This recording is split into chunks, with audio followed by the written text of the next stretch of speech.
Krystal, we should play this Bill Burr clip because it's really something. Yeah. Here's Bill Burr on his podcast.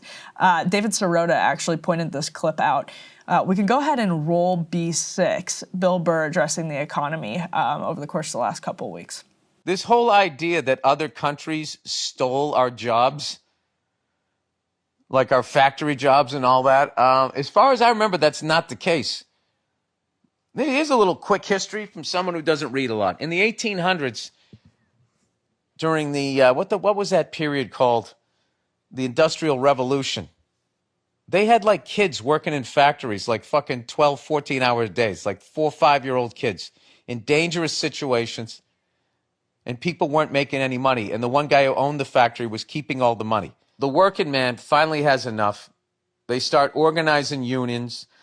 The robber barons hire police, the army, all of these people to come in and kill these people in riots, crack their skulls, do unbelievable sorts of damage to them to try and force them to go back to work for sweatshop wages. These people died, were maimed, catastrophic fucking injuries so that we could have a decent wage in this country. And they had unions and all of that. So then there was like a 40, 50-year period where being a middle-class person, middle-class white person, was the dream. It was eventually these corporations just got sick of dealing with these unions and their hard-nosed negotiating and all that. And then they just said, well, fuck you then. Keep your union, keep your factory. We're leaving. And they took their factories outside of the U.S. and went back to 1800 wages. What the fuck? You should be making those things here. And then what the corporate guy said was, well, we would make sneakers here, but if to pay the American worker and everything, the sneakers would then, instead of costing $50, they'd now cost $700. And I was always thinking, why? It would cost $700. I can't afford that. And what it really was they weren't going to lose the profit of sweatshop labor. So if they came back to America, we weren't going to work for that. And they weren't going to lose the profit of sweatshop labor, so they were going to pass it on to the consumer. Easy to see why Bill Burr is popular, Krystal. Yes, he needs to run for president. I'm not even kidding. Have you heard anyone else, any Democratic politician explain it as well as him? We were talking yesterday, and you made such a good point that and producer Griffin, I think, mentioned this as well, that he just sounds like a normal guy, which is something that most left class critics don't, right? Like everyone has been I think what Griffin said is he doesn't come off as soy. Yes, I was going to leave that for someone else to say, but if we're attributing it to producer Griffin, yes, and I think that's actually very well said because that's the problem. We're going to run a James Carville clip later in the show, but I do think that James Carville is right about it. And other people, Nina Turner has said this too. The way Democrats talk, because so many have been sort of funneled through academia, is really academic. It's coded in a way that I don't want to say feminine because it's not all feminine, but it comes across as like very unrelatable. It doesn't always connect. Yeah, that's the thing, is it just does not connect. No, he's got a gift for that, and he's 100% right. The Trump framing is like, oh, these countries stole our workers. No, politicians here collaborated with corporations to create this global race to the bottom. That's what it is. And so, the left, people like Bernie Sanders, who has been extremely consistent, extremely prescient about the impact of NAFTA, the impact of PNTR, it's not that they're opposed to trade. They're opposed to trade that creates a race to the bottom, where you are just, where you aren't dealing with labor standards, you aren't dealing with wages. And so, of course, capitalists are going to search for the lowest paid labor force they can possibly find so that they can endlessly juice their profits. Like, that is the system that we have. And so, Bill Burr, I think, explains it really perfectly there. In the post-war period, the U.S. in a lot of ways was kind of like the only game in town. So we benefited from this unique period of prosperity.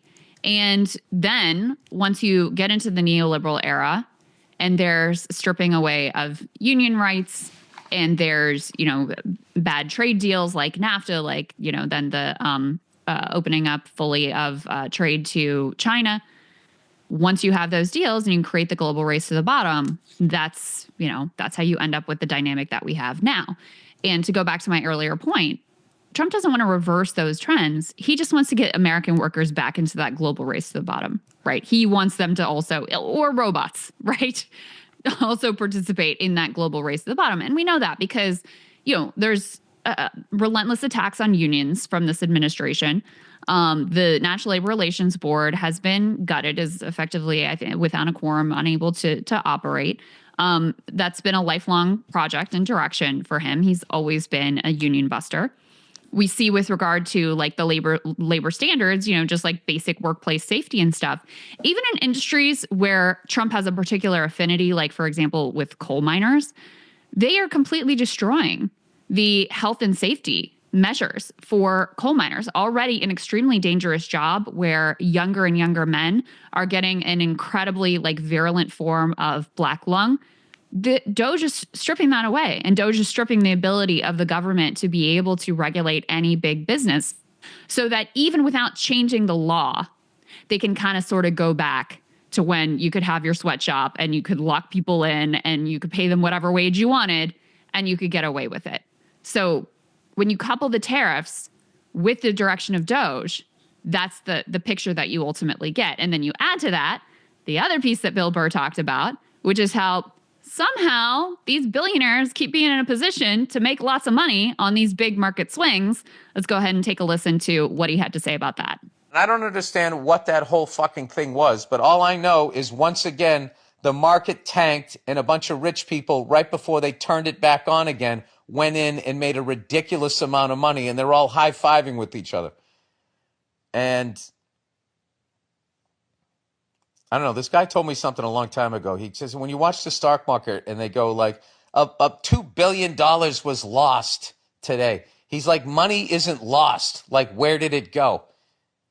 That's just how they frame it. It isn't lost. It changes hands. All right, that's enough of that shit. Well, and obviously, go ahead, Well, I was just going to say, I do think there are elements of the Trump administration. I actually even think Donald Trump himself, who thinks that he is somehow like the savior of the American working class and all of this, and like genuinely believes that what's happening is going in that direction. The problem is his administration is infiltrated by billionaires and now a lot of influence from Silicon Valley and out Wall Street, for example. And to one extent, you can look at what he did with the tariffs, and Wall Street freaked out and say he just gave them the middle finger. The 10% global tariff is still giving Wall Street the middle finger. They absolutely hate that. The huge China tariffs, they absolutely hate that. But in a way, it also does put them in the driver's seat. And that's the bond market is what made him, as people were getting, quote, yippee, is what made him walk back. And again, he hasn't walked everything all the way back. We still have that massive 10% global tariff and the massive tariffs on China. Nobody in the business community wanted that. But what happens next is really critical for Donald Trump and for people in the administration who want to genuinely, it's people on the right who say these are our voters now, and let's just attribute to them political motivations and say we are going to lose these voters back to Democrats. We're talking about that later in the show, how Dems have taken their fighting the oligarchy tour to really, really big audiences, increasingly big audiences. So even if they're politically motivated and they look at that, you have to then step back and say, well, why is Howard Lutnick behind the scenes the operator here? Why? That's interesting. He seems to be the one that's making the deals. Didn't he just get off the street? Has he been in Washington long? Yeah. Well, and it wasn't infiltrated by billionaires. Trump is himself a billionaire, and he brought a bunch of billionaires to be around him. The tariff policy is clearly all him. Definitely, all him. It is absolutely all him. Yeah. And his advice, Scott Besson is like putting his game face on and going out and defending it. And that's his job, is to be a sycophant. That's all these people's job, is to be a sycophant and go out and defend whatever the Mad King does. But there's no doubt the tariffs on penguins and this ridiculous formula and the whole chaos of the whole situation, that is all 100% Trump. Yeah. And where I thought you were going with them being in the driver's seat is they're in the driver's seat because if you are a well-connected CEO oligarch, you get to be the one that's, these auto part this is really a problem for us, or you could be NVIDIA and get your example, or you could be iPhone. I mean, think about this. Like these high-tech components that actually we really should have, and under the Biden administration did have some concerted policy, industrial policy to reshore here and manufacture here. Those are the pieces that are getting the exemptions. Yep. Meanwhile, like, you know, this lady's busy baby mat, American consumers just will not be allowed to buy it. She's going to look for markets all around the world to sell her product, because not only can she not make it here, she won't be able to sell it here because of 145% tariff. Yep. So, and people will notice that. Yeah. And then on the insider trading piece, like not only did you have the Charles Schwab and some other billionaires there the day that Trump sends the market soaring with a single tweet, and he brags about Charles Schwab making $2.5 billion on the day. Real Main Street, you know, Main Street over Wall Street guys, and right? Posts, good time to buy. I guess you could make the argument that that's actually very egalitarian, but yeah, what a day that was. And then, you know, we're looking at Marjorie Taylor Greene bought a bunch of stock on the day. And you're like, okay, and this is the problem with having one person in sole control of this massive economic nuclear weapon, you single-handedly can move the market up and down in huge ways.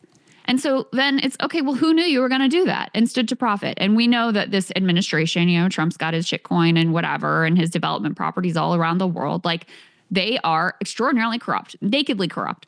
So I would be shocked if people weren't out there trading and making billions based on these like monarchical announcements that are coming down on high on a day-to-day basis. Now, some people are theorizing that's the whole point of the policy. I'm not there. And I think the whole point of the policy is more about Trump's power, which I guess is like sort of related to that. But I would be shocked if there weren't insiders who were trading based on knowing like 10 minutes ahead of time, an hour ahead of time, what was coming down, because, you know, that's the MO of this administration. That's what they do. Well, and Trump gave everyone cover with his good time to buy post on Truth Social, because it'll be, and they knew that. I mean, if you're somebody who's really into trading on this, like, it'll be impossible to prove that this was motivated by inside knowledge, because it'll be impossible to disentangle. Well, here's this vague Truth Social post from the president. I just had the sense that when he posted that, it really was a good time to buy, or it really was a good time. There were a bunch of purchases, though, betting on the markets to go up before, like 10 minutes before that post even dropped. But you're right. I mean, are they going to be able to track it back? Also, we're relying on Trump's SEC to track this out. Like, come on. They're going to get away with whatever they want to get away with. But everyone should be clear about, while, you know, small business owners are getting screwed and consumers are having to dye potatoes because eggs are too expensive and they're worried about prices, et cetera. While all of that is going on, Charles Schwab's making $2.5 billion somehow, and he just happens to be at the White House that day. Well, and all the spokespeople for this policy in the administration, and this is for all of the dunking on Peter Navarro, who is genuinely an odd man. Their other spokespeople are billionaires or multi-millionaires. And increasingly Trump is one thing. He's obviously like a singular figure. He can, you know, wear a multi-$1,000 suit and give helicopter rides to kids at the Iowa State Fair, and people will still connect with him more than any other Republican politician, even if they roll up their sleeves. But these other guys don't have that. It just doesn't hit the same way. And that, if you're messaging this trade war as, you know, Wall Street veterans who are worth multi-millions yourself, it's going to start to wear really thin. Or the public's patience for that is going to start to wear very thin. Already has, I would say. Yes, as the Harrington polling numbers showed, to bring this block full circle, Krystal. Hey, if you liked that video, don't forget to hit the like button and subscribe to Breaking Points. If you want to see the rest of Counterpoints, go to breakingpoints.com to become a premium member and get the full uncut show every morning in your inbox and on Spotify.